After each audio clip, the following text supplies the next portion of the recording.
101 তলা ভবনে দড়ি ছাড়াই উঠে গেল যুবক। হ্যাঁ, কোনো রকম দড়ি ছাড়াই 101 তলা ভবন বেয়ে চূড়ায় উঠে গেলেন দুঃসাহসী এক যুবক। কোথায় ঘটলো এমন ঘটনা, আর সেই যুবকের অবস্থাই বাকি? বিস্তারিত থাকছে ডেস্ক রিপোর্টে। কোনো দড়ি ছাড়াই ১৬৬৭ ফুট উচ্চতায় উঠে ইতিহাস গড়লেন বিশ্বখ্যাত মার্কিন রক ক্লাইম্বার অ্যালেক্স হনট। আকাশ ছোঁয়া উচ্চতা আর মৃত্যুর হাতছানিকে তুচ্ছ করে ইতিহাস গড়েছেন তিনি। রোববার তাইওয়ানের রাজধানী তাইপেইয়ের আইকনিক তাইপে ১০১-এর চূড়ায় আরোহণ করে এই যুবক।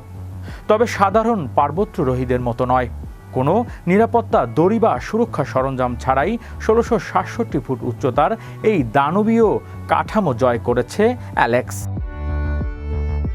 সকাল ৯টার দিকে যখন অ্যালেক্স আরোহণ শুরু করে, নিচ থেকে হাজার হাজার মানুষ রুদ্ধশ্বাসে তাকিয়েছিল তার দিকে। পরনে ছিল একটি লাল টি শার্ট, যা বিশাল ভবনের দেয়ালে একটি ছোট্ট বিন্দুর মতো দেখাচ্ছিল। আরোহণের সবচেয়ে কঠিন অংশ ছিল ব্যাম্বু বক্স বা বাঁশের আকৃতির মধ্যবর্তী ৬৪ তলা। এখানে ভবনটির বাইরের দিকে ঝুঁকে থাকার প্রতি পদক্ষেপ ছিল ছিটকে পড়ার ভয়। অ্যালেক্স মূলত ভবনের কোণ এবং ছোট্ট ছোট্ট এল আকৃতির খাঁজগুলোকে আঁকড়ে ধরে নিজেকে উপরের দিকে টেনে তোলেন।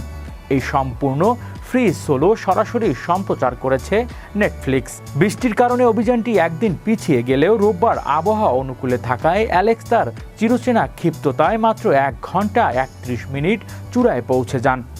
নিচে জড়ো হওয়া শত শত মানুষ উল্লাসে ফেটে পড়ে যখন অ্যালেক্স চূড়ায় দাঁড়িয়ে ২ হাত তুলে করেন বিজয় উল্লাস।